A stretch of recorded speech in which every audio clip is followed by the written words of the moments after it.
Bismillahirrahmanirrahim. Assalamualaikum warahmatullahi wabarakatuh. Alhamdulillahirabbil alamin wa bihi nasta'in wa ala umuri dunya waddin wassalatu wassalamu ala asrafil anbiya'i wal mursalin wa ala alihi wa sahbihi ajmain amma ba'du. Segala puji hanya bagi Allah. Salawat beserta salam semoga tercurah limpahkan kepada baginda besar Nabi Muhammad Sallallahu Alaihi Wasallam dan keluarga yang mulia serta sahabatnya serta para sahabatnya dan kita umatnya, semoga mendapatkan syafaat dari beliau kelak di yaumil akhir. Amin amin ya rabbal alamin. Selamat datang kepada narasumber kita pagi ini, Pak Ustadz Aib Syaifuddin Syahida, dan selamat datang kepada sahabat-sahabat semua yang sudah hadir.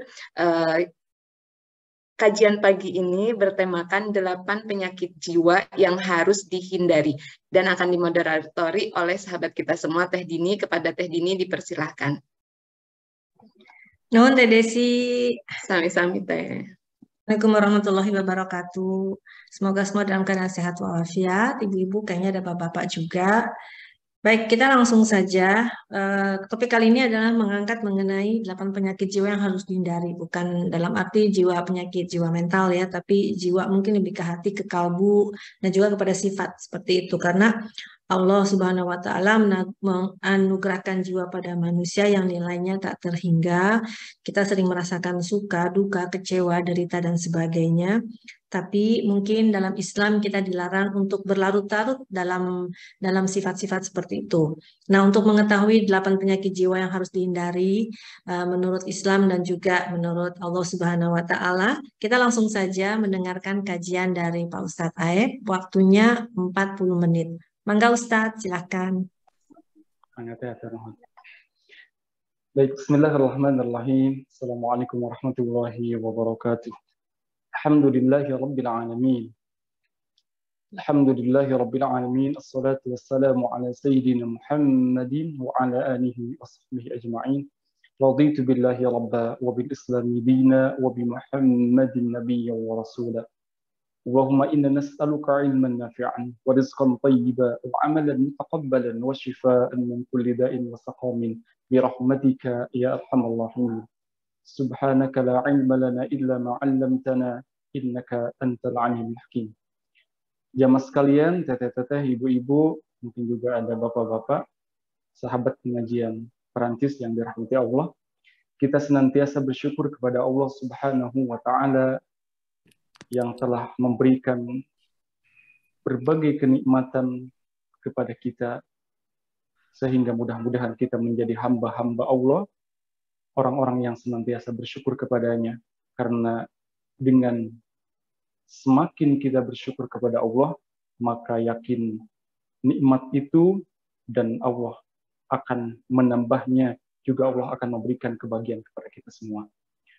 Sahabat semuanya, jamaah pengajian yang dirahmati Allah, di dalam meniti kehidupan ini tentunya mungkin di antara kita atau bahkan kita semua merasakan ada kalanya memang diliputi dengan rasa galau, gelisah, kemudian sedih, bahkan rasa malas menghantui dirasakan di dalam kehidupan keseharian, ya. Dan juga bisa jadi di antara kita juga ada yang mengalami rasa malas untuk melakukan aktivitas, kemudian bahkan ada yang terlilit dengan hutang dan berada di lingkungan ataupun kondisi yang sulit untuk berbuat kebaikan.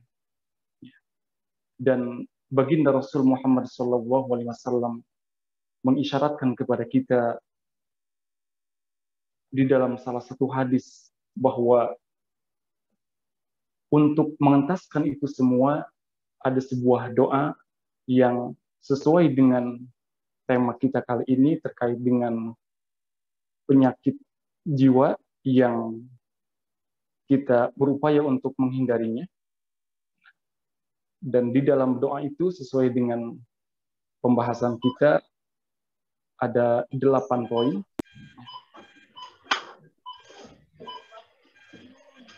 Ya, baik. 8 penyakit jiwa yang kita hindari. Ya, maka di dalam doa yang diajarkan oleh baginda Rasul ya, terkait dengan kehidupan kita yang kita rasakan di dalam kehidupan ini, sebagaimana yang disebutkan oleh sahabat Anas bin Malik, beliau adalah senantiasa menemani baginda Rasul dan menyebutkan di dalam salah satu hadisnya, baginda Rasul mengajarkan sebuah doa ya, berkaitan dengan hal-hal yang tadi kita sebutkan. Ya. Allahumma inni a'udzubika minal hammi wal hazan. Ya Allah, aku berlindung kepadamu dari rasa gelisah, galau, dan juga sedih. 2.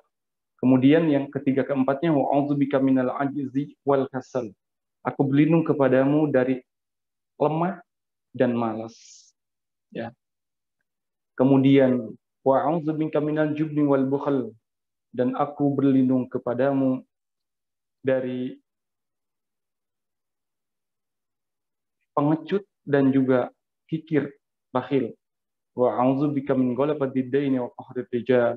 Dan aku berlindung kepada Engkau ya Allah dari lilitan hutang dan kesewenang-wenangan manusia ataupun berada di pungkungan manusia yang sulit untuk berbuat kebaikan. Dan Abu Umamah mengatakan beliau diajarkan doa ini oleh baginda Rasul, kemudian senantiasa dibaca, didawamkan dengan penuh keyakinan dan juga berikhtiar tentunya, ya. Maka dengan sungguh-sungguh tersebut, sungguh-sungguh di dalam berdoanya, sungguh-sungguh upaya ikhtiar dunianya juga, maka Abu Umamah mengatakan, setelah aku mengamalkan doa itu, Allah benar-benar menghilangkan kebingunganku dan juga mampu melunasi hutang.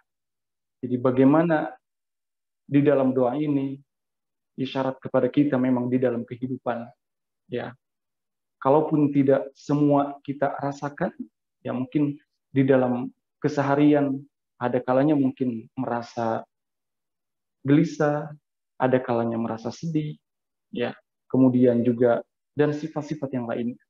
Maka melalui doa ini tentunya sebagai bekal bagi kita selain juga mendekatkan diri kepada Allah sebagai seorang hamba yang pasrah dengan doa meminta semuanya kepada Allah, juga bagaimana Rasul melalui para sahabatnya dan tentunya mengajarkan kepada kita semua bagaimana di dalam kehidupan ini kita meminta perlindungan kepada Allah dari sifat-sifat yang tidak baik sebagaimana disebutkan dalam doa ini 8 hal keadaan itu kan. Dan bisa jadi dari 8 ini adalah pangkal berbagai keburukan ataupun kita bisa mengambil pelajaran dan hikmah bagaimana Rasul baginda Muhammad SAW sampai menyebutkan khusus terkait dengan penyakit ataupun kita berlindung dari hal-hal yang tidak baik yang ada dalam doa ini. Baik jamaah sekalian, teteh-teteh, ibu-ibu, juga mungkin ada bapak-bapak yang dirahmati Allah. Yang pertama adalah gelisah dan sedih. Allahumma inni a'udzubika, ya Allah aku berlindung kepadamu minal hammi wal hazan, dari gelisah dan sedih, ya. Baik jamaah sekalian, memang di dalam kita gitu kan Allah mengilhamkan kepada jiwa itu 2 jalan.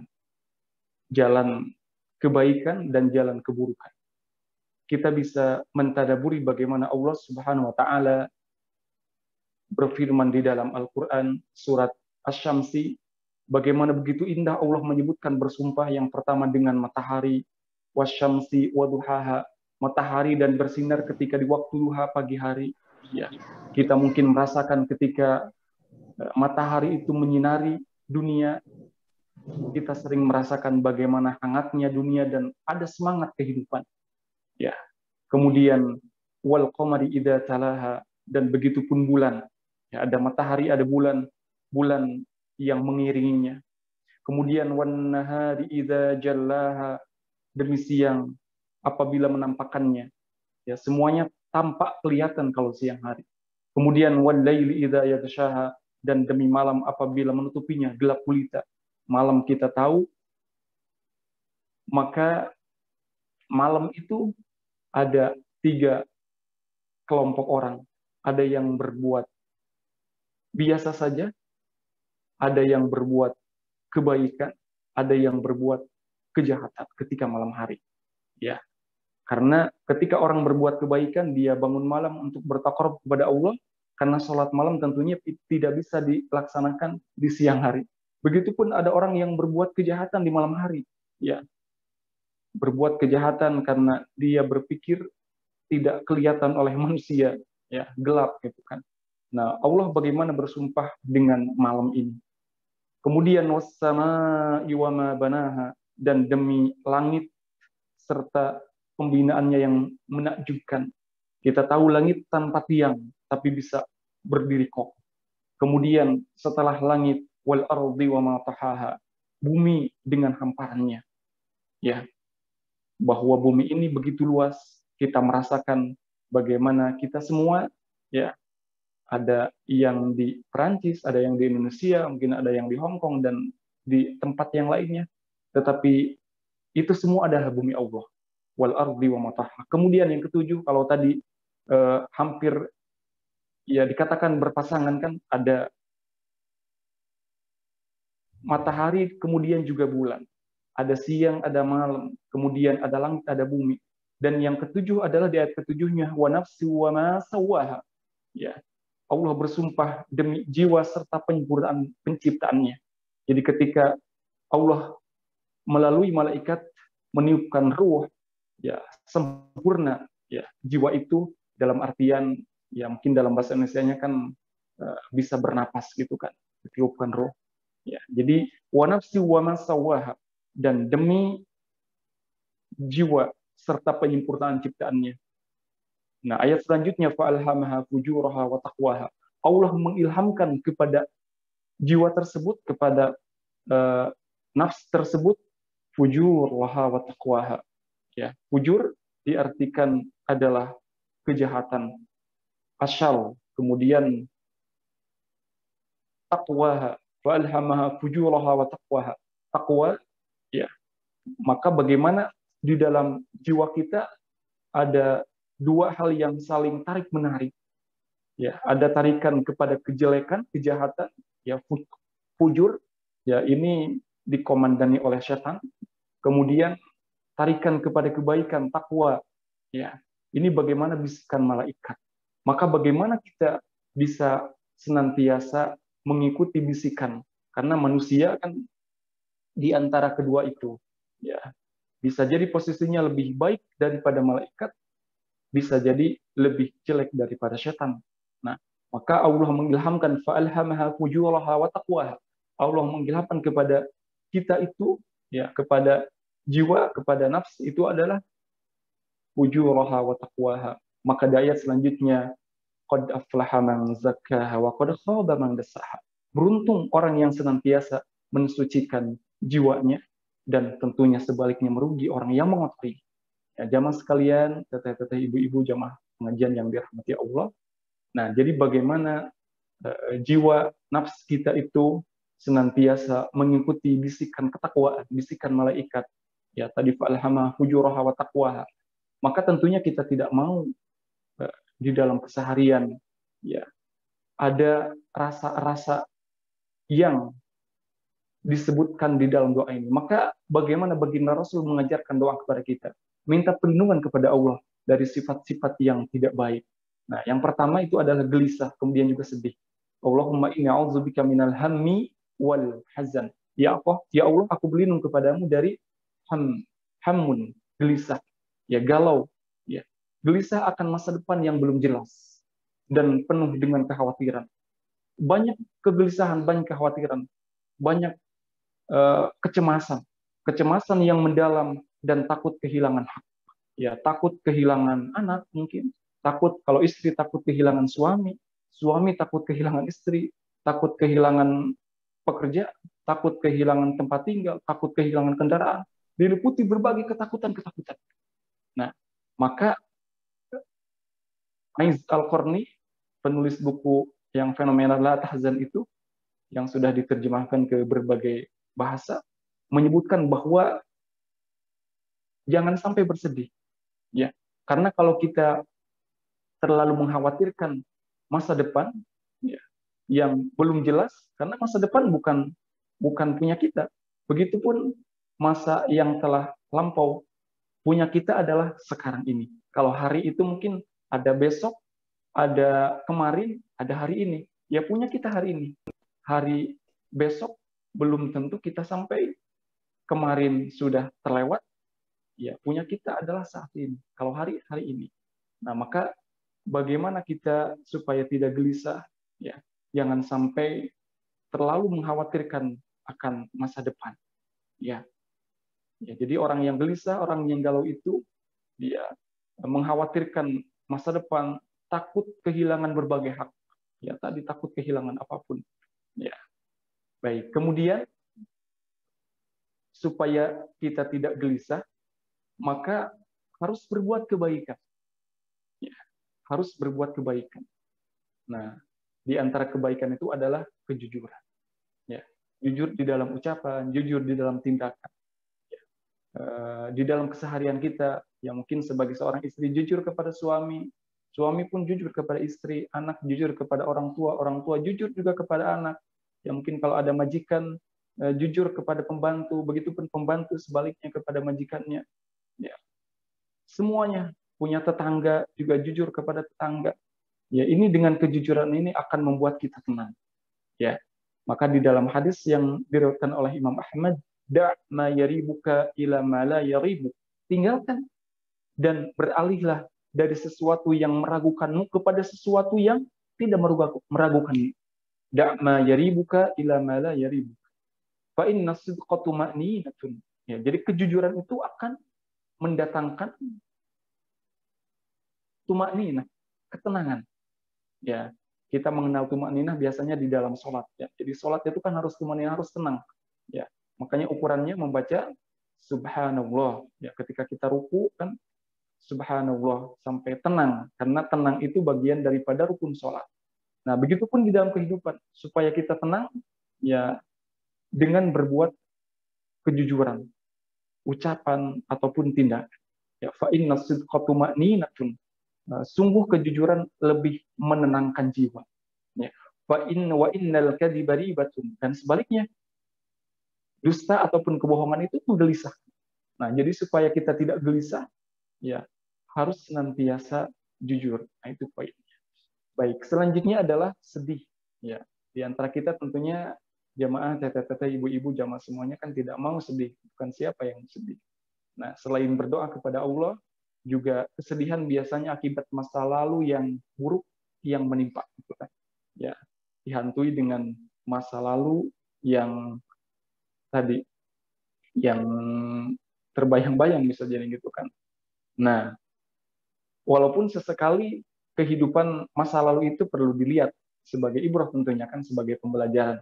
Sama halnya dengan ketika kita naik kendaraan, ya, itu kan ada spion gitu kan, ya, sesekali perlu dilihat, ya, supaya tidak ketubruk gitu kan, ya ketubruk ya rasanya, ya ketubruk kendaraan, ya. Nah, jadi itulah masa lalu. Kalau terlalu cemas, terlalu mengingat masa lalu apalagi yang buruk gitu kan, maka dikhawatirkan nanti ada kesedihan. Ya, maka di dalam doa ini, Allahumma inni a'udzubika minal hammi wal hazan. Sedih akibat masa lalu buruk yang menimpanya. Ya. Jadi dengan meyakini bahwa Allah Subhanahu wa taala selalu bersama kita. Ya, mengawasi kita, memberikan kasih sayang melalui nikmatnya kepada kita. Maka tentunya apalagi kita sebagai orang yang beriman, itu disebutkan di dalam surat Ali Imran. Wala tahinu wala tahzanu. Janganlah kamu merasa lemah dan jangan pula bersedih hati. Wala tahzanu. Wa antumul a'laun in kuntum mu'minin. Sebab kamu itu paling tinggi derajatnya jika kamu orang yang beriman. Jadi orang yang beriman itu disebutkan di dalam Al-Quran surat Al-Imran ayat 139 ini tinggi derajatnya di sisi Allah, maka wala tahinu wala tahzanu, ya, jangan bersedih, ya, jangan juga merasa lemah, ya, wala tahzanu, jangan bersedih. Kita punya keimanan, Allah sumber pemberi kebahagiaan. Kita mengenal Allah, kita percaya kepada Allah, kita orang yang beriman, ya. Maka di ayat ini wala tahinu wala tahzanu wa antumul a'laun in kuntum mu'minin, ya, supaya kita tidak merasa lemah dan bersedih, maka di dalam ayat ini adalah kuncinya dengan keimanan. Perkuat keimanan, maka rasa sedih itu akan hilang, gitu kan. Ataupun kalaupun ada, mungkin sedikit, gitu kan. Baik, ini terkait dengan kesedihan, bagaimana kita meminta perlindungan kepada Allah. Allahumma inni a'udzubika minal hammi wal hazan. Yang selanjutnya, jamaah sekalian, teteh-teteh, ibu-ibu yang dirahmati Allah, wa a'udzubika minal ajzi wal kasal. Lemah. Lemah, tidak melakukan perbuatan yang seharusnya dilakukan, dan bahkan menundanya di lain waktu. Ya, bahasa lainnya mungkin kudis, gitu kan, kurang disiplin, gitu kan. Itu kan penyakit-penyakit yang bahaya, gitu kan. Kudis, kurang disiplin, kurang rapi, gitu kan. Jadi kudis itu kan penyakit kulit, ya, gatal, gitu kan. Maka kalau kurang disiplin, ya, berawal dari ini, dia merasa lemah, tidak melakukan perbuatan yang seharusnya dilakukan, ya.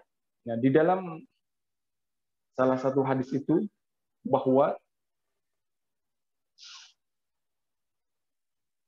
Allah menyebutkan kita jangan sampai mempunyai sifat lemah, gitu kan. Ya, sifat lemah. Nah, di dalam hadis Muslim ini disebutkan, ihris ala ma yanfa'uka wasta'in billahi wa la ta'jiz. Bersemangatlah atas hal-hal yang bermanfaat bagimu. Ihris ala ma yanfa'uk. Jadi bersemangat melakukan aktivitas yang bermanfaat. Nah, wasta'in billahi wa la ta'jiz, dan minta pertolongan kepada Allah, jangan lemah. Wasta'in billahi wa la ta'jiz. Ya, ini berkaitan dengan awalnya adalah bagaimana seorang mukmin dan mukminah yang kuat, al-mu'minul qawiyyu khairun, itu lebih baik dan lebih dicintai oleh Allah daripada yang lemah. Ya, walaupun wa fi kullin khair, di dalam setiap keadaan itu baik, gitu kan. Nah, selanjutnya ihris 'ala ma yanfa'uka wasta'in billahi wa la ta'jiz. Bersemangatlah atas hal-hal yang bermanfaat bagimu, minta tolonglah kepada Allah, jangan lemah. Jadi sumber kekuatan adalah Allah Subhanahu wa taala. Karena Allah kita mengenal adalah Al-Qawiyyu, Al-Matin, ya. Ya Qawiyyu ya Matin. Kita mungkin berdoa dengan asma Allah, Asmaul Husna, ya Qawiyyu ya Matin. Ya. Wahai zat Allah yang maha kuat. Ya. Di kita lemah, maka minta kekuatan kepada Allah Subhanahu wa taala. Wasta'in billah wa la ta'jiz. Jangan merasa lemah, gitu kan. Nah, ini bagaimana orang yang merasa lemah ini, ya, dia malas melakukan aktivitas, ya. Malas di sini nanti malas ada khusus tersendiri. Jadi tidak melakukan perbuatan yang seharusnya dilakukan, dalam artian tadi kurang disiplin, gitu kan. Padahal kita jangan sampai menunda waktu, gitu kan. Ya. Ketika di pagi hari jangan menunggu sore, ketika sore hari jangan menunggu pagi, ya. Ataupun di hadis lain Rasul menyampaikan bagaimana kita semua punya kesempatan. Iltanim khamsan qabla khamsin. Gunakan 5 hal sebelum datang 5 hal, itu kan. Pada akhirnya kan hidup sebelum mati, ya. Sebelum itu kan muda sebelum tua, kemudian lapang sebelum sempit, kemudian kaya sebelum miskin, ya. Kemudian satu lagi muda sebelum tua, tadi sudah, ya. Ya. Iktanim khamsan qabla khamsin, 5 hal itu. Nah, kemudian maka ada kata-kata hikmah bahwa hari ini ataupun telur hari ini lebih baik daripada ayam besok. Nah, jadi telur dengan ayam duluan mana yang Jadi tetapi ketika antara ayam berarti daging kan, daging dengan telur, ya mungkin taruhlah lebih baik daging gitu kan. Maka ungkapan kata-kata hikmah itu, telur yang kalau posisinya lebih murah gitu kan, ya telur hari ini lebih baik daripada ayam besok. Dalam artian yang hari ini bisa dilakukan, lakukanlah. Maka Ibnu Umar menyampaikan di dalam hadis terkait dengan jangan menunda-nunda waktu itu, ya tadi, idza amsayta fala tantadhir as-sabah wa idza asbahta fala tantadhir al-masa. Ya, apabila engkau berada di sore hari jangan menunggu pagi, ataupun kalau di pagi hari jangan menunggu sore. Sama hanya dengan waktu sholat itu kan. Ya, sholat ada sholat malam, sholat duha kan. Itu sesuai dengan waktu. Jadi bagaimana kita tidak menunda-nunda waktu yang bisa dilakukan sekarang, lakukan gitu kan. Ya baik, jamaah sekalian, teteh-teteh ibu-ibu yang dirahmati Allah.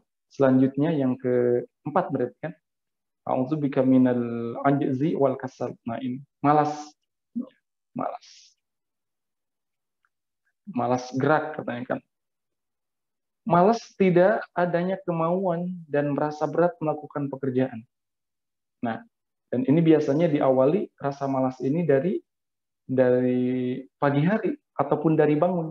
Nah, makanya gambaran bangun lebih pagi itu adalah gambaran bagaimana kita di hari itu, kesuksesan di hari itu. Ya, ada dalam sebuah hadis bagaimana sifat malas itu, ya ketika sulit untuk bangun pagi gitu kan. Ya, kalau kita kan untuk melaksanakan subuh gitu kan. Kemudian aktivitas yang lainnya. Itu ketika sifat malas berawal daripada bangun gitu kan, bangun pagi. Ketika sulit bangun paginya, telat, ya itu bisa jadi nanti mempunyai jiwa yang buruk gitu kan. Fa in istayqadha fadzakarallaha in halat uqdatun. Ya, ini dalam sebuah hadis bahwa ketika kita tidur, ya itu diikat, gambarnya seperti diikat sama setan, 3 ikatan, persis kayak pocong kan ya. Pocong orang yang sudah meninggalkan ikatannya 3 mungkin ya, di atas, di tengah, sama di bawah. Ya. Bila seorang hamba bangun, maka berzikir. Ya. Bangun, kemudian berzikir, baca doa, kan? Doa bangun tidur. Alhamdulillahillazi ahyana ba'dama amatana wa ilaihin nusyur. Ya, segala puji bagi Allah. Alhamdulillah allazi ahyana, yang telah menghidupkan, ba'dama amatana, setelah mematikan. Ya, karena kita tidur kan tidak ingat apa-apa, mati itu kan. Wa ilaihin nusyur, dan kita sadar bahwa akan kembali semuanya kepada Allah. Nah, bila kita bangun, kita baca doa, berzikir. Zikir itu kan ingat kepada Allah ya. Tadi alhamdulillah. Maka in halat uqdatun, lepas satu ikatan. Ya. Jadi setan yang mengikat, yang mengganggu itu lepas satu. Nah, fa in tawaddo in halat uqdatun. Nah, baru satu ikatan. Ikatan yang kedua akan lepas ketika kita tawaddo, wudu. Ya, maka lepas ikatan lagi. Habis wudu, bisa jadi masih ngantuk, tidur lagi. Nah, maka masih ada satu ikatan lagi. Ya. Setelah wudu, fa in shalla in halat uqdatun. Ya. Ketika setelah wudu sholat, ya, maka terlepas semuanya. Dan sholat pun ada kalanya diganggu sama setan. Nah, jadi bagaimana gambaran 3 ikatan itu kan? Ketika berzikir, lepas satu. Ketika wudu, lepas yang kedua. Dan ketika sholat, nah kalau sudah bisa sholat, itu sudah terlepas semuanya. Karena mungkin ada kalanya kita sering merasakannya, habis apalagi ketika bangun tidak baca doa, ya ingin pipis ibaratnya, ya langsung ke WC, malas untuk wudu gitu kan, tidur lagi. Ikatannya belum terputus gitu kan. Maka ketika yang pertama zikir kepada Allah, baca doa, kemudian berwudu kemudian sholat, semua ikatannya lepas gitu kan. Nah, wa asbaha nasyiqan thayyiban nafsi, ya, maka di pagi hari jiwanya akan bersemangat, ya, dan baik. Thayyiban nafsi, semangat itu, ya. Jadi sifat semangat itu terhindar dari malas diawali dari bangun pagi. Nah, dan sebaliknya, wa illa asbaha khabisan nafsi kaslana, jika tidak bangun jadilah jiwanya jelek dan malas, kaslan. Nah, jadi semuanya diawali dari bangun pagi. Nah, supaya bisa bangun pagi, memang kita niatkan sebelum tidurnya ya untuk ini, untuk bangun gitu kan, ya, untuk bangun. Kemudian bisa dengan membaca doa-doa terkhusus tertentu supaya kita bisa bangun. Karena pada hakikatnya yang membangunkan itu, walaupun kita mungkin ada kalanya menyetel alarm gitu kan, ingat alarmnya dimatikan kan tidur lagi gitu kan. Maka bacalah zikir kepada Allah sebelum tidurnya. Nah, karena ketika cepat bangun, ya, tidak malas, itu tandanya thayyiban nafsi, ya. Dia bersemangat, ya, kemudian baik jiwanya dan sebaliknya. Nah, kemudian sifat malas selanjutnya, ketika ada sifat malas itu termasuk kepada sifat orang munafik, naudzubillah. Bagaimana disinggung di dalam surat An-Nisa ayat 142 bahwa sifat orang munafik itu wa idza qamu ila sholati qamu kusala, apabila akan sholat, wa idza qamu, berdiri untuk sholat, untuk mengerjakan, untuk mendirikan sholat, ila sholati qamu kusala, malas, ya. Ya, ini mungkin ukurannya pribadi kita. Ya, ketika datang waktu sholat kita malas, ya mungkin masih ada sifat kemunafikan, auzubillah. Ya, mudah-mudahan jamaah semua, teteh-teteh, ibu-ibu, senantiasa Allah memberikan kekuatan kepada kita ketika ada waktu sholat, kita semangat. Ya, karena ketika tidak semangat, dalam artian sebaliknya berarti malas, nah, itu disebutkan dalam An-Nisa ini adalah sifat orang munafik, nauzubillah. Wa idza qamu ila sholati qamu kusala. Kemudian yang ketiga, mendatangkan penyesalan. Jadi orang yang malas itu pada akhirnya akan menyesal. Ya, namanya penyesalan kan di akhir. Ada tidak penyesalan di awal. Ya, semua penyesalan di akhir. Kecuali saya waktu kecil sering ketebakan sama teman, apa yang menyesal duluan?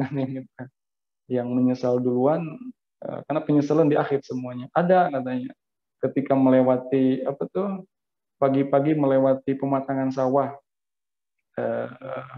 apa namanya bahasa Sundanya, remis keneh gitu kan. Jadi masih banyak apa tuh, masih banyak air di pohon itu, di daun-daun padi gitu kan. Ya otomatis kalau yang duluan kan dia terkena basah, yang belakang ya sudah kering gitu kan. Itu menyesal duluan katanya. Baik, jadi sifat malas ya itu mendatangkan penyesalan. Jamaah sekalian, ada beberapa lagi, tadi 4, sekarang kelima, takut atau pengecut. Allahumma inna a'udzubika minal hammi wal hazan wa a'udzubika minal ajzi wal kasal wa a'udzubika minal jubni wal bukhl. Nah, jubni wal bukhl, takut atau pengecut. Ya. Baik, siap. Tidak berani menghadapi kenyataan. Ini tidak berani menghadapi kenyataan. Maka supaya kita tidak pengecut dan ataupun takut, itu harus bersiap menghadapi berbagai kemungkinan di dalam kehidupan.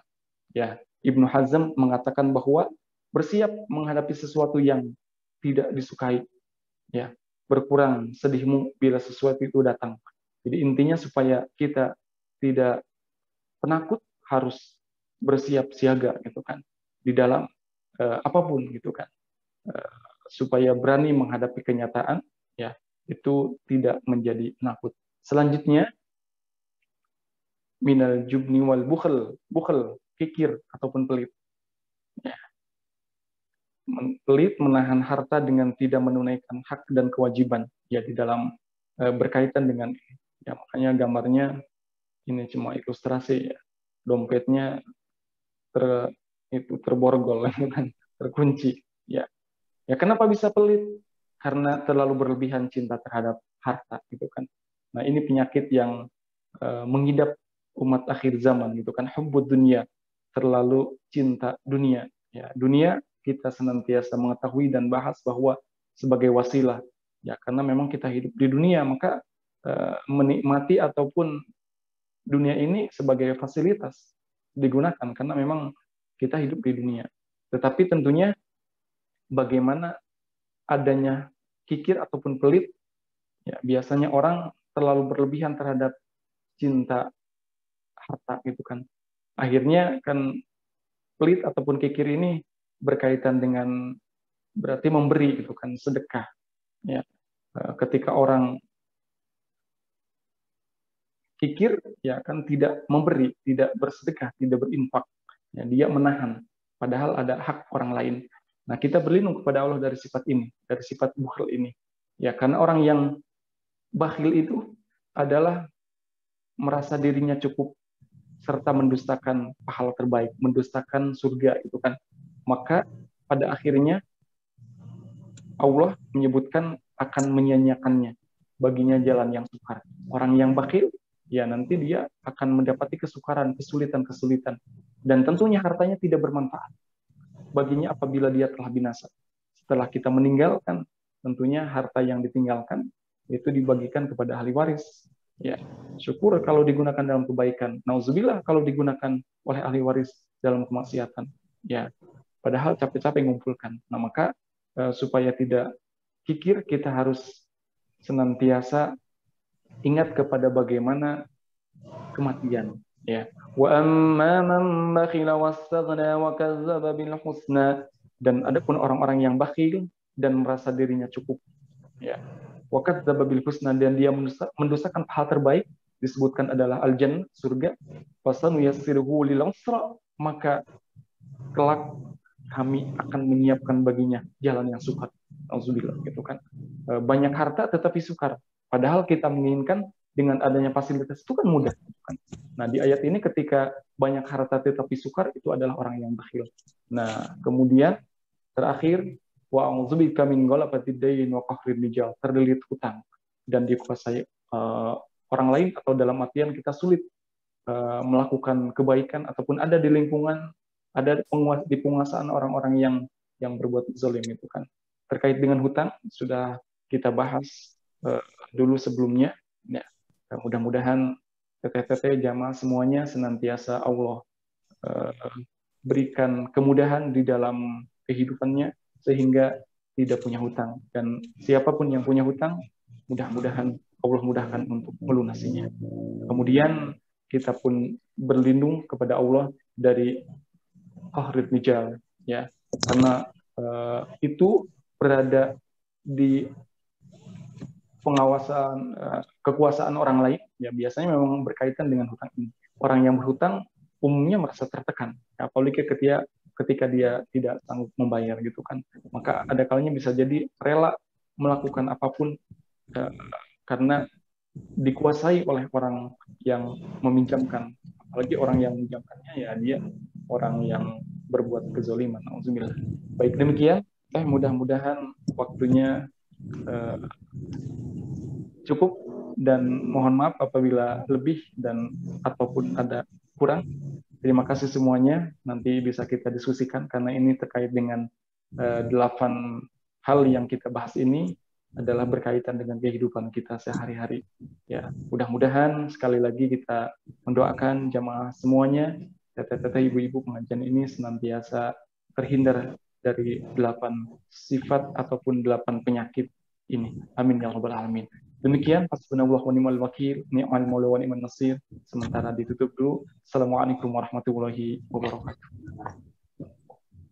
Waalaikumsalam warahmatullahi wabarakatuh, Ustaz. Alhamdulillah, jazakallah.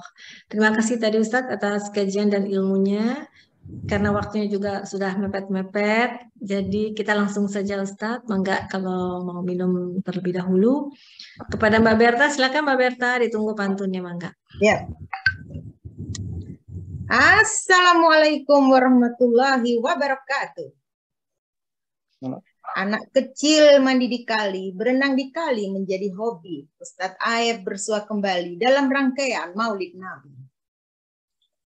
Malam hening tiada suara, burung hantu tiada tertawa. Gelisah hati yang membara, ketidakjujuran gusarkan jiwa. Para besti sejiwa sehati, kadang bercanda, kadang berkelahi.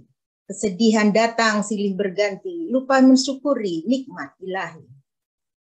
Tragedi pilu supporter Arema setelah kalah dari Persebaya. Lemah dalam urusan agama, ibadah tiada daya upaya.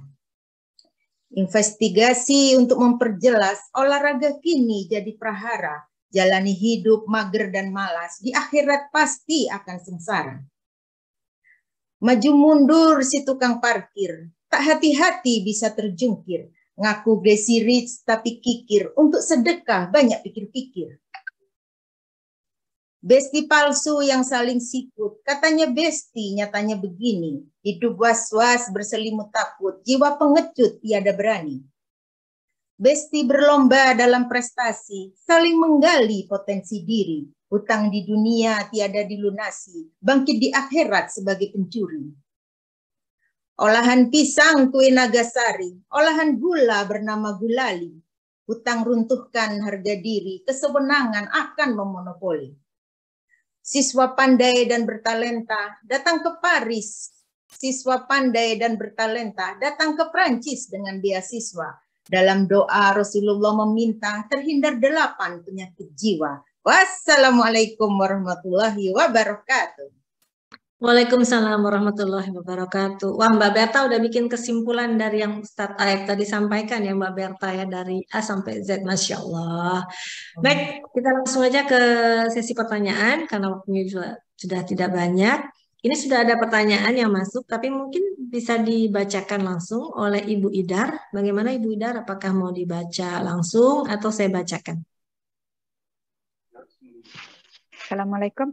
Tolong saja Dini bacakan karena saya dalam bus. Oh, baik. Terima kasih Dini, Teh Dini ya. Ustaz, pertanyaannya adalah, kayaknya ini mewakili banyak sekali para perantauan ya, Pak Ustadz ya, yaitu Assalamualaikum warahmatullahi wabarakatuh. Izin bertanya, nanti bila sudah waktunya, bukan, ini intronya, saya bacanya kebanyakan. Bagaimana menghilangkan kesedihan karena penyesalan, misalnya menyesal karena tidak sempat merawat orang tua seperti diinginkan sebelum beliau meninggal. Nah, bagaimana nih Pak Ustadz? Ya, baik. Terima kasih atas pertanyaannya. Ya, tadi luar biasa pantunnya Mbak Berta, terima kasih. Itu kesimpulannya betul, sudah ada di dalam pantun itu semua. Baik. Terkait dengan penyesalan, ya salah satunya tadi menyesal ketika tidak bisa menemani orang tua, apalagi telah meninggal. Tentunya semua kita, anak yang baik, ingin bagaimana membahagiakan orang tua, ya. Atau di dalam keterangan kan birrul walidain, berbuat baik, berbakti kepada orang tua.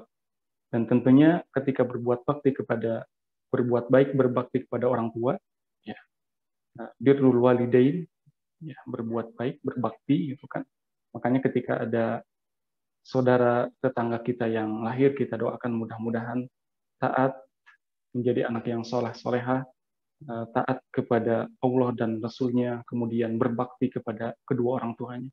Nah, berbakti di sini tentunya kondisi orang tua itu ada 2 hal, ya. Ada yang masih hidup dan ada yang telah meninggal, ya. Tentunya bagaimana kita berbakti kepada orang tua yang masih hidup berbeda dengan berbakti kepada orang tua yang telah meninggal. Atau ada yang di dalam kondisi ini semua, baik masih hidup ataupun telah meninggal, bisa sama seperti mendoakan kan. Ketika masih hidup dan sudah meninggal, mendoakan bisa, itu kan. Nah, begitupun silaturahim, gitu kan. Kita mengunjungi orang tua, gitu kan, karena orang tua yang mungkin merasakan yang sudah punya anak, ya ketika dikunjungi sama anak kan bahagia gitu kan. Nah, begitupun sebaliknya gitu kan. Nah, jadi bagaimana kita berbuat baik kepada orang tua, kondisinya ada yang masih hidup, juga ada yang sudah meninggal. Nah, terkait dengan penyesalan tadi, ya itu adalah penyesalan yang baik.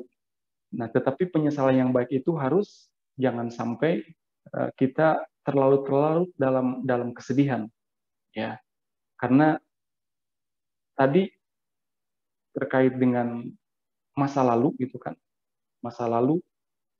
Jadi ketika dihantui oleh masa lalu yang tidak baik, membuat kita bersedih kan tidak baik, itu kan. Nah, tetapi terkait dengan bersedih pun itu ada sedih yang bagus, ya.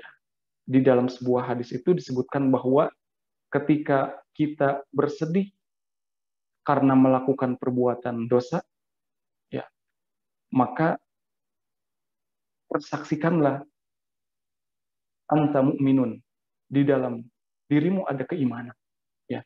Ketika kita habis melakukan perbuatan dosa dan kemudian kita bersedih, sehingga dengan sedih tersebut adanya penyesalan, bertobat, itu kan jauh lebih baik, ya. Ketimbang ada orang yang berbuat baik tetapi dia merasa baik terus, akhirnya sombong, nauzubillah gitu kan. Nah, jadi rasa sedih karena berbuat dosa dan akhirnya bertobat itu adalah rasa sedih yang baik.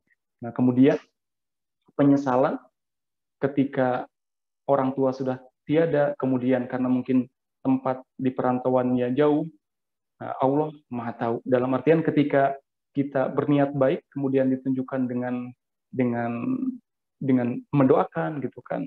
Ya, kemudian ya harapannya adalah semua anak itu ingin berbakti kepada orang tua, dan begitupun orang tua, ya.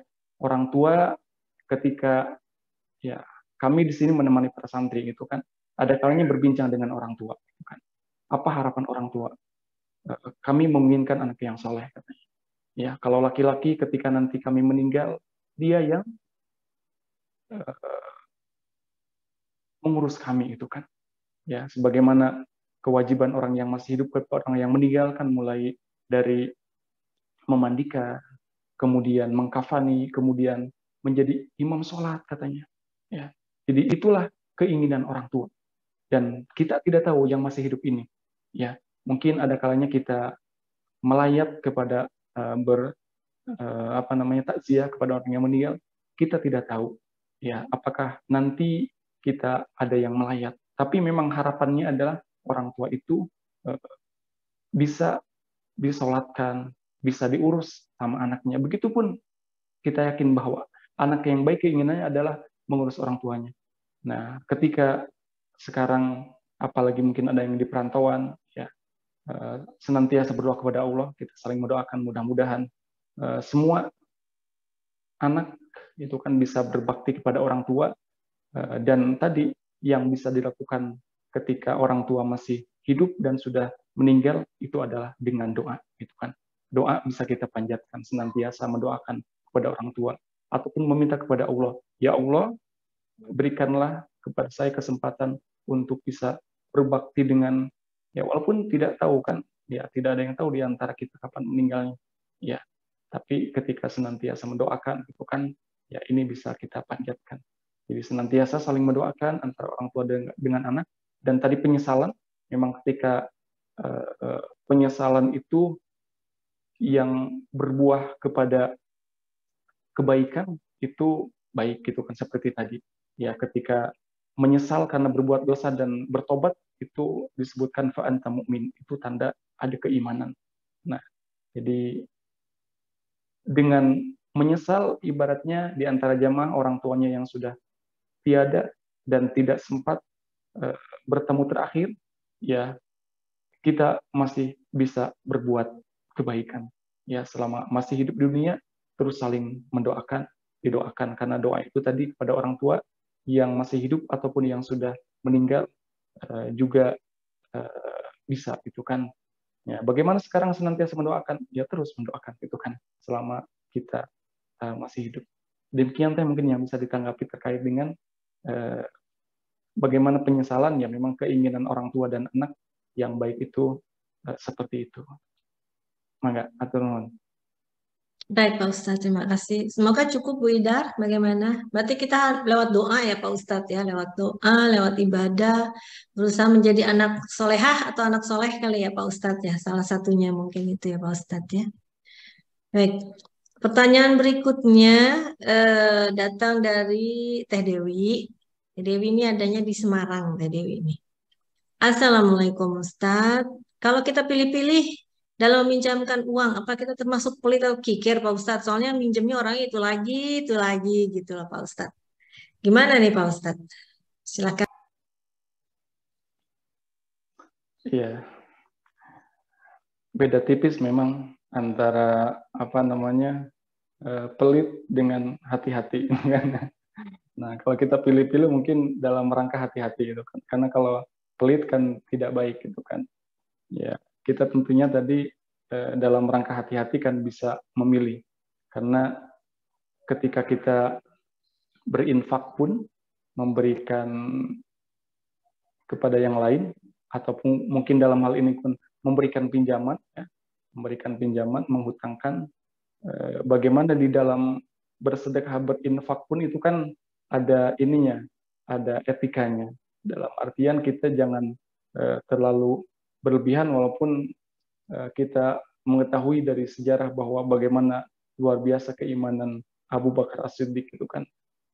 Tetapi di dalam berinfak begitupun saya kira meminjamkan ya kita apalagi sudah berpengalaman ya tadi diniatkan hati-hati saja ya diniatkan hati-hati tapi jangan sampai pelit juga gitu kan kalau orang minjam kan biasanya membutuhkan itu kan ya di dalam kita meminjamkan juga di dalam kita memberikan kepada yang lain infak sedekah kan itu pertengahan ya di dalam surat ini surat Al-Isra itu wala tabsutha ya wala taj'al yadaka maglulatan ila 'unqika wala tabsutha. Itu gambaran.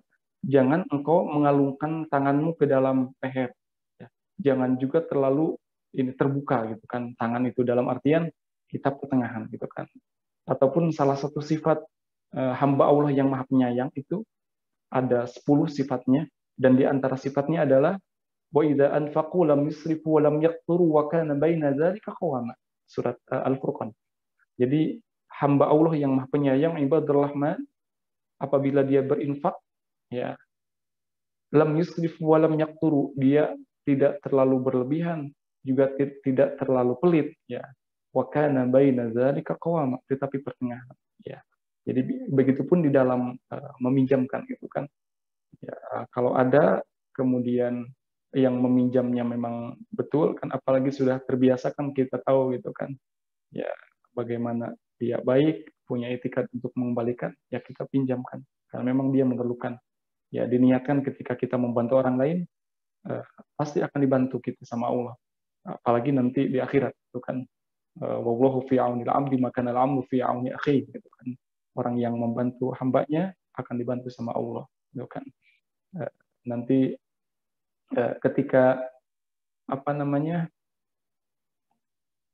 dia diketahui memang sulit untuk mengembalikan ya nah, mungkin di sana perlu sifat kehati-hatian ya karena untuk menjaga keikhlasan yang meminjamkan juga itu kan karena niatnya kan meminjamkan itu kebaikan jadi jangan sampai kita menolong orang lain berbuat kebaikan tapi menjadi tidak baik gitu kan menjadi tidak baik karena ya menggerutu atau bagaimana gitu kan ya mudah-mudahan siapapun yang meminjam kepada kita itu kan punya itikad untuk mengembalikan Allah mudahkan sehingga semuanya menjadi kebaikan di dalam utang piutang. Demikian, terima kasih.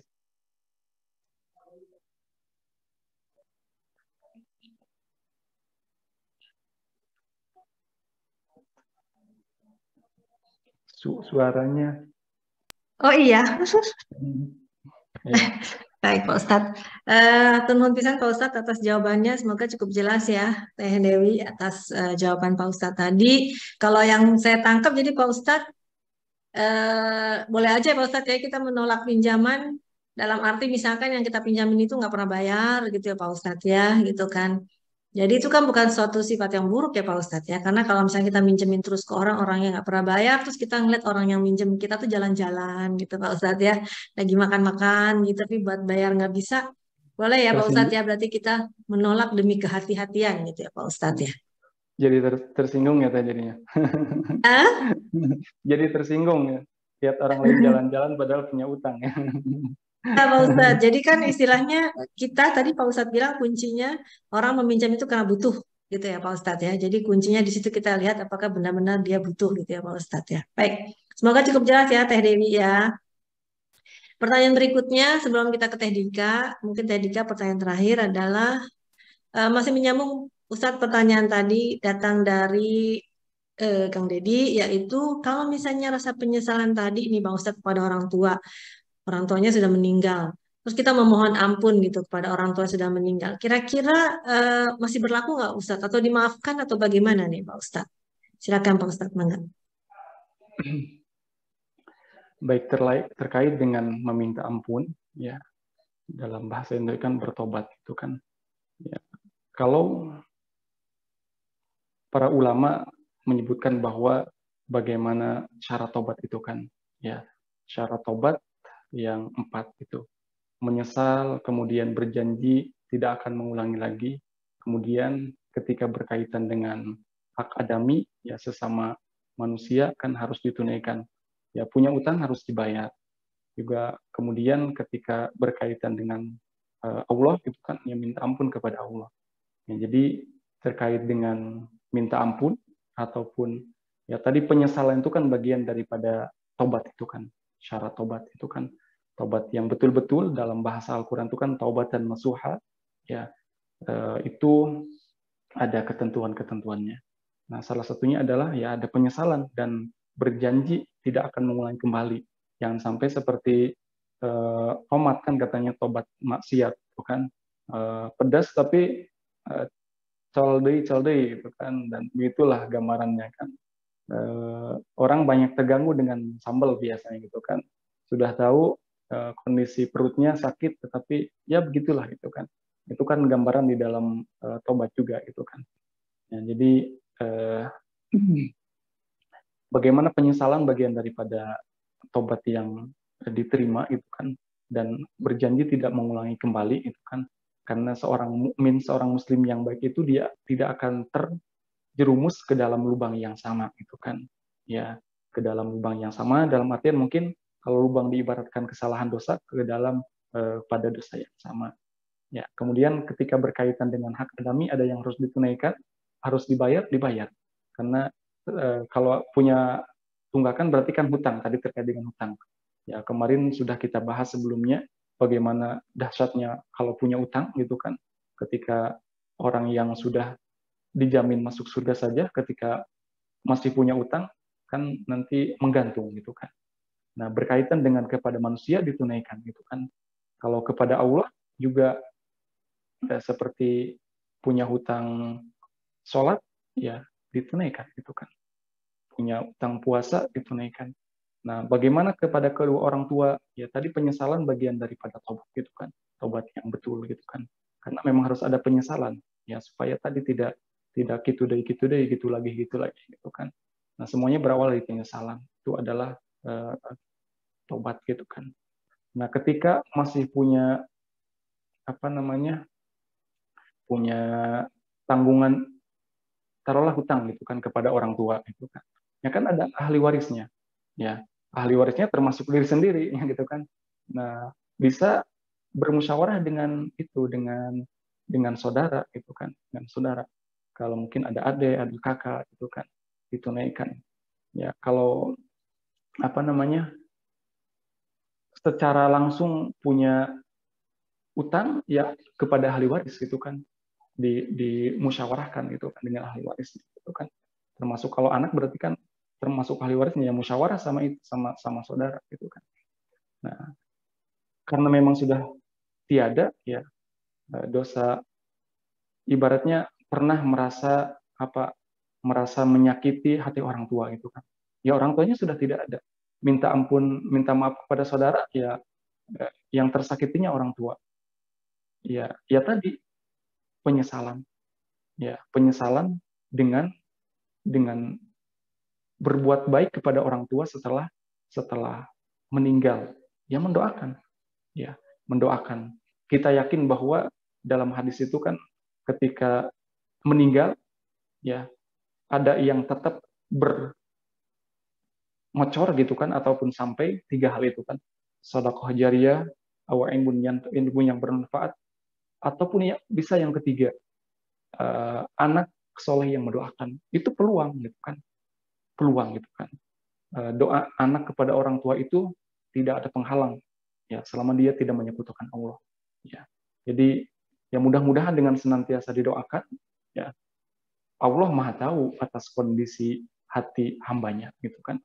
Ya, karena memang sudah tiada orang tuanya, masa harus digali lagi, walaupun digali kan sudah tidak bisa berkomunikasi, itu kan? Ya, kita bisa mendoakannya. Jadi penyesalan ketika orang tua ataupun orang yang kita sayang meninggalkan, jangan sampai kita meratapi berlebihan, gitu kan? Yakin semuanya adalah takdir Allah. Ya, kita telah membahas bagaimana takdir. Ketika semua yakin dari Allah, maka kita akan menerima semuanya, itu kan. Terakhirnya kan di dalam Al-Qur'an, orang yang sabar itu innalillahi wa inna ilaihi raji'un. Ya, kita sadar semua dari Allah dan akan kembali kepada Allah. Ya, doa yang bisa kita lakukan, dan doa itu adalah senjatanya kita sebagai orang yang beriman. Ya. Jadi kalau ada merasa pernah menyakiti orang tua, ya orang tuanya sudah tiada, ya kita bisa punya doa, gitu kan. Doa, jangan sampai menyesal, tetapi dari penyesalan itu tidak ada kebaikan, ya. Karena tadi menyesal bagian daripada tobat, gitu kan. Menyesal, kemudian doakan, gitu kan. Doakan orang tuanya. Ya, yakin bahwa Allah itu maha segalanya. Allah maha tahu atas bagaimana niat baik kita. Ya.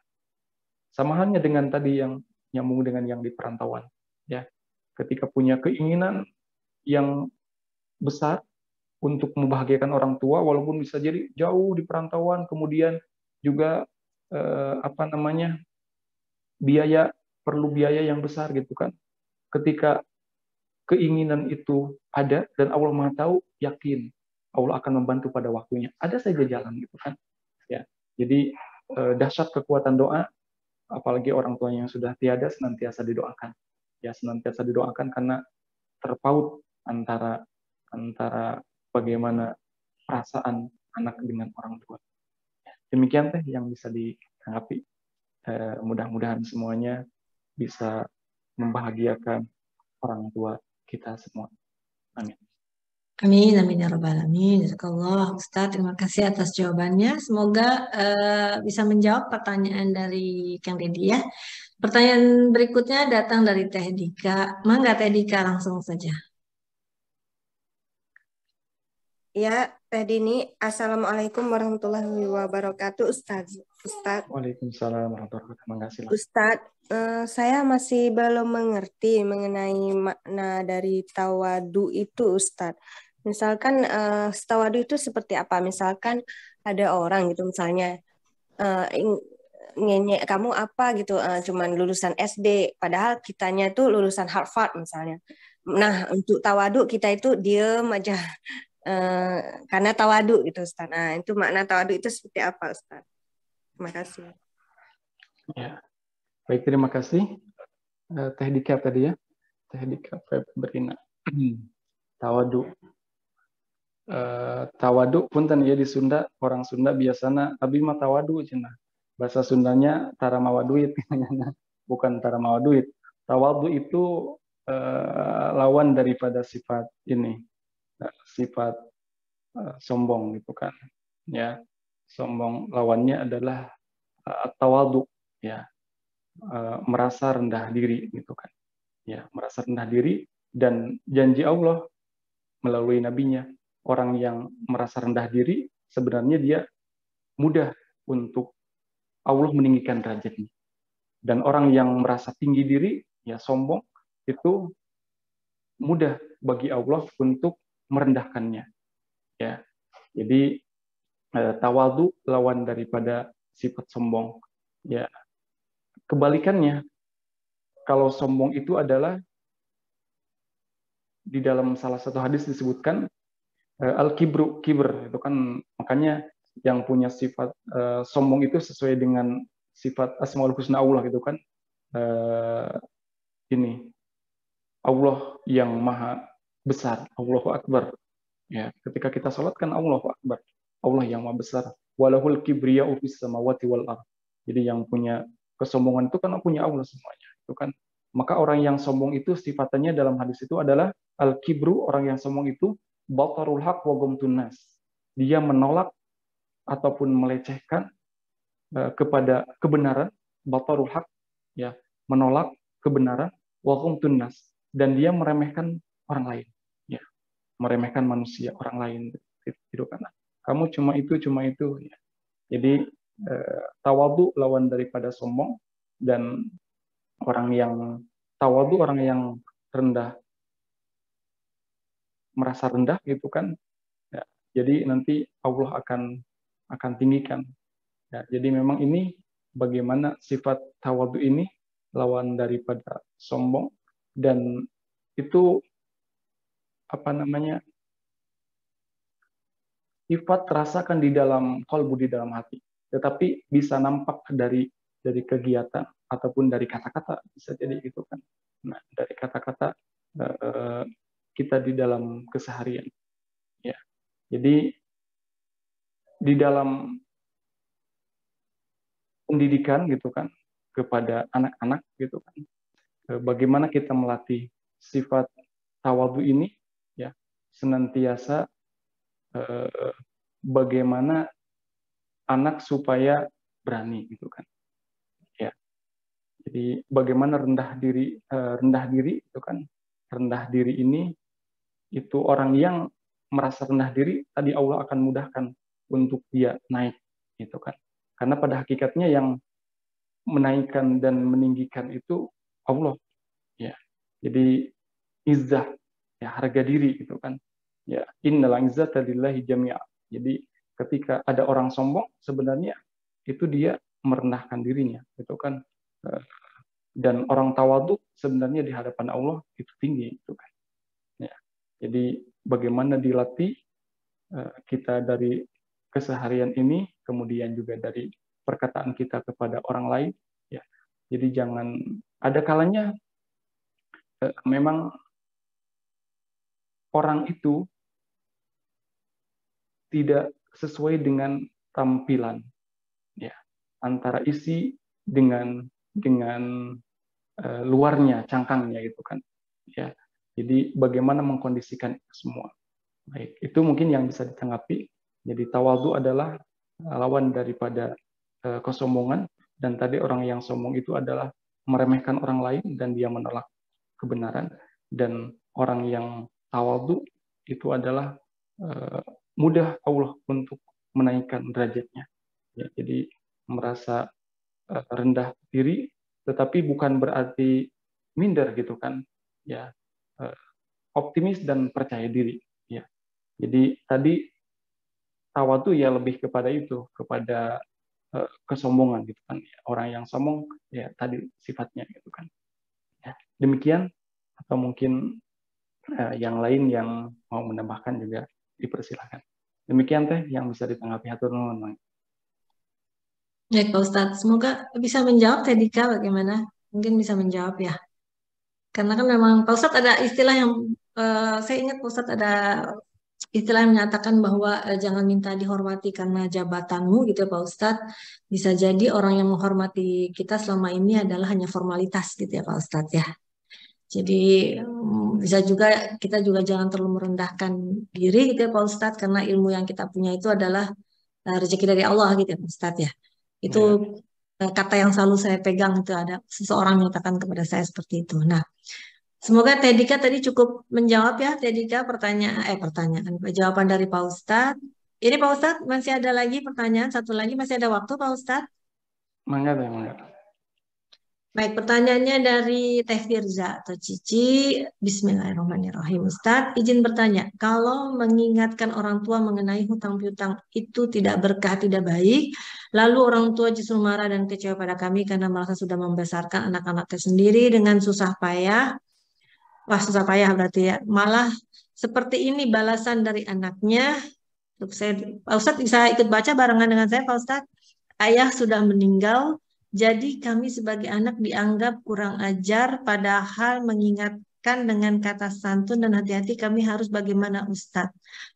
Baik. Intinya Pak Ustadz bahwa anaknya mencoba mengingatkan bahwa utang piutang itu tidak baik, tapi malah dianggapnya mungkin lancang gitu ya Pak Ustadz ya. Karena mencoba mengingatkan orang tuanya, mungkin orang tuanya merasa bahwa dia sebagai orang tua lebih tahu gitu kali ya Pak Ustadz ya. Mungkin begitu ya Teh Cici ya, kira-kira ya. Nah, bagaimana nih Pak Ustadz, kita sebagai anak gitu Pak Ustadz?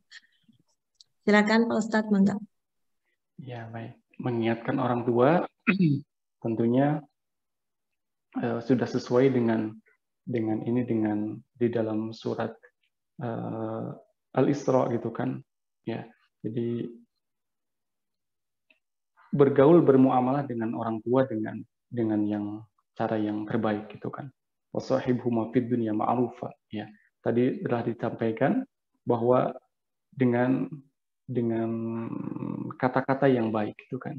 Dengan kata-kata yang baik menurut yang melakukan gitu kan. Ya, ketika orang tua mungkin merasa tersinggung gitu kan, ya berarti menurut orang tua kata-katanya belum baik. Ya, mungkin di sana ya. Karena ada kalanya jadi kita terus belajar ya dalam bermuamalah, dalam bersosial itu ternyata yang dikatakan baik itu bukan menurut sendiri ya. Walaupun ketika memang sudah maksimal ya baik sesuai dengan ketentuan, ya berarti ketika posisi di sana belum menerima, ya ada dua kemungkinan, ya bisa jadi kata-katanya kurang baik ataupun di sana yang menerimanya, gitu kan. Jadi yang tidak baiknya yang menerimanya. Kita tadi lagi-lagi punya kekuatan doa, didoakan dan ya itu karena terkait dengan menerima itu kan kondisi apa ya? Kondisi kolbu, ya, hati itu kan. Dan yang membolak-balikan adalah Allah. Didoakan, dibayangkan, ya muqallibal qulub, wahai zat Allah yang membolak-balikan hati. Alif qulubi ummi wa abi ataupun walidati, lembutkanlah untuk menerima nasihat, ya, untuk menerima nasihat dari kami orang tua.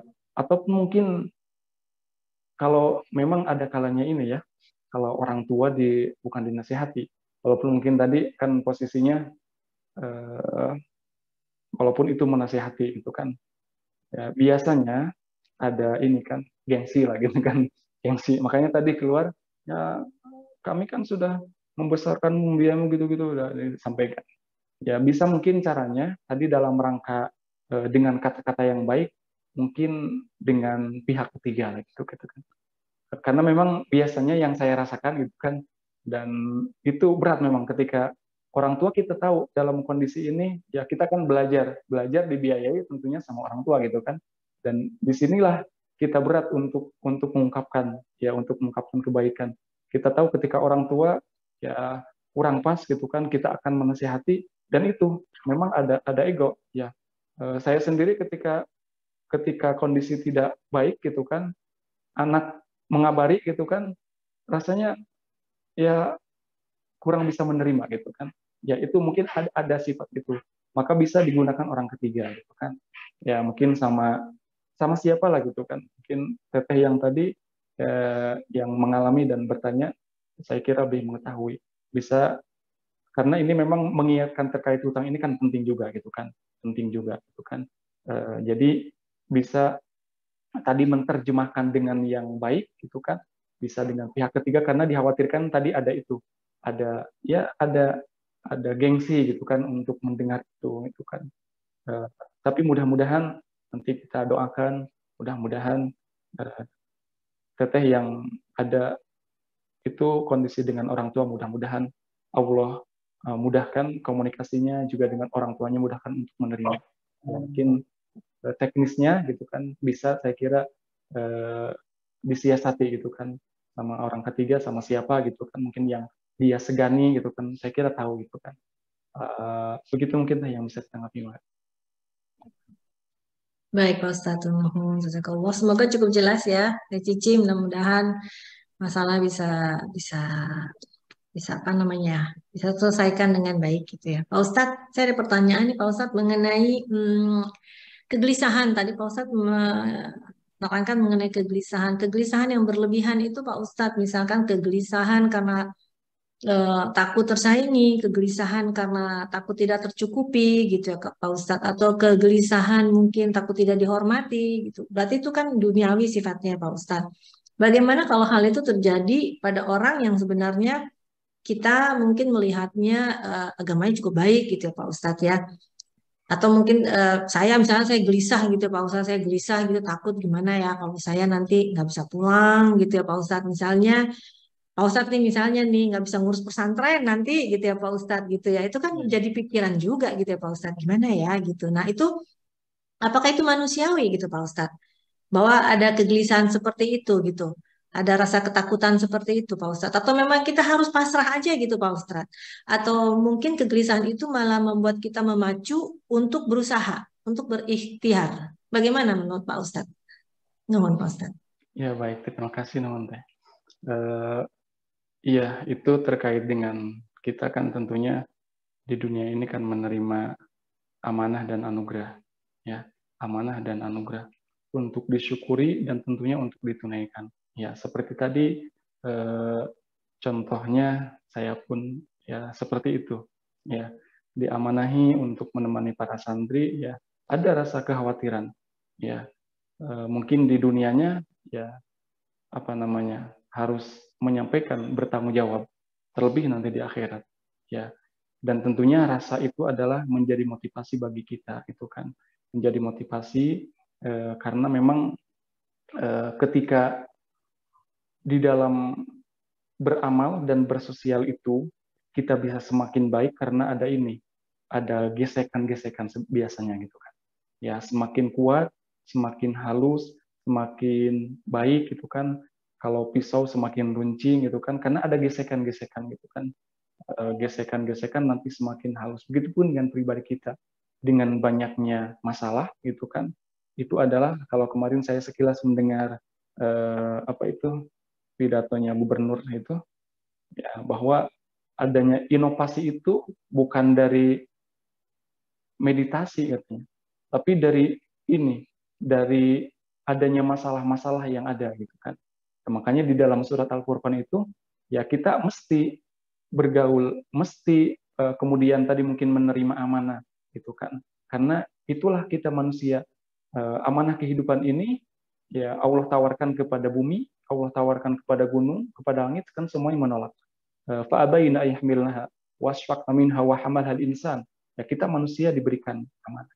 Ya tadi hal-hal yang seperti tadi tentunya wajar, saya pun ada kala yang merasakan, tetapi bagaimana itu semua dijadikan motivasi, karena tadi kita kehidupan dalam rangka mensyukuri dan juga mempertanggungjawabkan kehidupan ini. Jadi ketika ada hal-hal yang dikhawatirkan, ya begitupun ketika kekhawatiran itu kan ada di sisi lain manusiawi. Bagaimana tadi yang sampai ada buku la tahzan itu kan sampai ada di dalam Al-Quran, disebutkan, diabadikan, ya ketika Abu Bakar yang menemani baginda Rasul merasa ketakutan, ya coba di depannya kan pedang sudah siap menghunus, ya bagaimana ketakutan gitu kan. Nabi pun ketakutan sebenarnya, tetapi ma'iyatullahnya, rasa bersama dengan Allahnya itu jauh lebih besar. Makanya la tahzan innallaha ma'ana, itu kata-kata yang baginda Rasul sampaikan ke Abu Bakar, la tahzan innallaha ma'ana, jangan takut, ya jangan bersedih, ya innallaha ma'ana, kita punya Allah. Begitupun saya merasakan mungkin karena ya, saya pun di pesantren kan merantau sebenarnya, karena rumah orang tua kan beda kecamatan. Jadi apalagi yang jauh, mungkin di Perancis ataupun yang lain gitu kan. Jadi kekhawatiran ataupun kesedihan itu ya manusiawi ada. Tetapi yakin ya ini adalah takdir Allah yang harus dijalani. Kemudian itu ya yang diabadikan di dalam Al-Qur'an, la tahzan innallaha ma'ana. Ketika kita merasa ma'iyatullah bersama dengan Allah, ya kekhawatiran itu menjadi motivasi. Ya menjadi motivasi. Kalau tadi ya mungkin Teteh diamanahi mempunyai suami ya yang bukan orang Indonesia, kan tidak semuanya orang Indonesia mempunyai suami yang di luar itu kan. Berarti ini adalah anugerah untuk karena itu kan perjuangan ya, menyatukan dua itu ya, kami aja yang sama-sama orang Indonesia ya masalah senantiasa ada kan. Apalagi dengan yang tadinya beda kebiasaan, mungkin ada yang beda bahasa, bahkan mungkin ada yang beda pemahaman ya.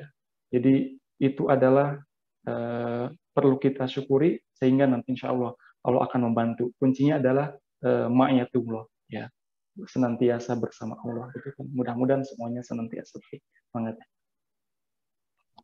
Baik Ustadz, kuncinya senantiasa selalu bersama Allah ya Ustadz ya. Alhamdulillah, semoga kita diberi kekuatan untuk selalu yakin bahwa Allah selalu bersama kita dalam setiap hal ya Pak Ustadz. Baik Pak Ustadz, sepertinya sudah tidak ada pertanyaan lagi. Mungkin bisa kita tutup. Sebelum ditutup oleh Teh Desi dan juga mungkin nanti Pak Ustadz menutupnya dengan doa, saya izin pamit. Mohon maaf lahir batin bila ada kesalahan, baik tutur kata ataupun bahasa. Insya Allah kita bertemu Rabu depan. Wassalamualaikum warahmatullahi wabarakatuh. Sekali lagi terima kasih Pak Ustadz, terima kasih untuk semuanya. Saya pamit. Silakan Teh Desi, mangga. Teman-teman, terima kasih Teh Dini. Alhamdulillahirrabbilalamin. Terima kasih Pak Ustadz untuk ilmunya di kajian pagi ini. Semoga kita dimudahkan untuk mengamalkannya. Amin ya rabbal alamin. Sebelum penutupan kajian, mungkin Pak Ustadz bisa memberikan kesimpulan singkat atau nasihat untuk kita-kita. Setelah itu bisa dipimpin untuk doa penutup. Silakan Pak Ustadz. Baik, terima kasih Teh Desi dan semuanya. Sama-sama kita berdoa di akhir, dan tentunya kajian hari ini bisa berlangsung atas semuanya. Ya. Terima kasih Teh Dini, terima kasih Teh Desi, dan tadi luar biasa pantunnya Mbak Berta yang senantiasa menyegarkan kepada kita semua, dan juga teteh-teteh ibu-ibu yang lain yang bertanya dan penyimak yang setia. Mudah-mudahan Allah senantiasa memberikan hidayah dan taufiknya kepada kita, sehingga kita termasuk orang-orang yang diberikan kabar terbaik. Yang diberikan kabar terbaik adalah fabashshir ibad alladzina yastami'una al-qawla fayattabi'una ahsana. Berilah kabar terbaik kepada seorang hamba, kepada hamba-hamba yang dia mendengar kalimat-kalimat kebaikan, nasihat-nasihat dari Al-Qur'an dan Al-Hadis, fayattabi'una ahsana. Kemudian diikuti dengan langkah nyata. Terakhir ya, kita senantiasa saling mendoakan, mudah-mudahan Allah membimbing, tadi memberikan hidayah dan taufiknya kepada kita semua, dan yang jauh di perantauan ya senantiasa berbahagia dan berbaik sangka ya. Insya Allah semuanya akan mendapatkan ketenangan dan kebahagiaan ketika semuanya senantiasa bersama Allah ya. Kalimat penutupnya itu yang ada di surat At-Taubah, la tahzan innallaha ma'ana ya. Senantiasa jangan bersedih ya, Allah senantiasa bersama kita ya. Selamat semuanya, mudah-mudahan aktivitasnya senantiasa lancar dan diberkahi. Sama-sama kita akhiri dengan doa. Allahumma sholli ala habibina wa syafi'ina wa dhuhrina wa lana Muhammad, amin ya rabbal alamin. Hamdan na'imi hamdan syakirin hamdan yuafi ni'amahu wa yukafi'u mazid. Ya Rabbana lakal hamdu wa lakal syukru kama yanbaghi li jalali wajhika ya 'azim sultanik. Allahumma taqabbal minna ya Rabb, innaka antas samiul alim wa tub 'alaina innaka antat tawwabur rahim. Allahumma hdina wahdi bina waj'alna sababan liman ihtada. Allahumma inna na'udzu bika minal hammi wal hazan wa na'udzu bika minal ajzi wal kasal wa a'udzu bika minal jubni wal bukhl wa na'udzu bika min ghalabati ad-dayn wa qahri ar-rijal ya Rabbana ya Karim. Allahumma ashfi maradana ya Rabb. Allahumma la tada' lana dhanban illa ghafarta wa la hamman illa farajta wa la maridan illa shafaita wa ولا دينا إلا قضيته ولا حاجة من حوائج الدنيا والآخرة إذا قضيتها ويسرتها يا أرحم الراحمين ويا أكرم الأكرمين.